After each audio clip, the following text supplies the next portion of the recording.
In this video, I'm going to show you how to use Bookmap alerts. So there's actually a few ways to set these up. I'm going to show you all of the most common ones. Now, the first one is large trade alerts. To actually add these, you want to go to up top here where it says configure add-ons, or go to settings and then configure add-ons. From here. It's going to open the same thing.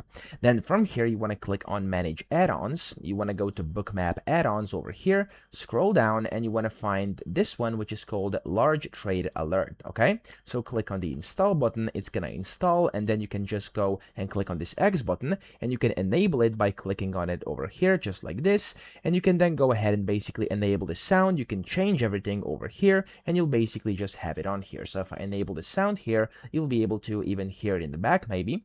And then from here you can then basically change these Trade things. BTC As you can hear, of course, it's now talking. Now, of course, you can customize these things. I muted it for now, so it's not annoying you in the back. But then here you can reset this, you can test alerts, you can apply them for a minimum tape size, etc. Okay, that's the first way to actually use alerts on Bookmap. The second one is going to be to go to up here where you can see your studies. So click on this, and then from here you have large trades alerts. So we can just click on the check mark, and again you'll be able to kind of change these in here. So as you can see, I just muted this, but you can go and reset this, you can test them, you can go and select minimum trade sizes for voice alert filters, etc. Okay, again, this is going to work just like the previous one, but it's in a different kind of box. Okay, so that's the second one you can do. And then if you want to kind of see these, customize them more basically, maybe just like see when they triggered, you can right click anywhere in your chart, and you want to go to sound alerts and click on it.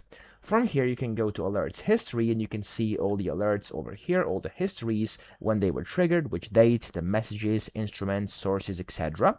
And you can click on that to actually, as you can see over here, jump to corresponding instrument, or you can click on here to configure that specific add-on, okay? You can also go to configure alerts, where you can go and basically kind of add alerts. So if you click on add alert over here, you can then just go ahead and basically add them over here, and you're going to have to enable the add-ons, of course, to be able to do this, but that's essentially how to do it. Okay, you can also mute them or unmute them if you want to, and then filter them over here. But that's essentially how to use Bookmap alerts. That's really all you can do. It's quite convenient. So I hope this video helped you out. If it did, please subscribe to the channel and help me out as well.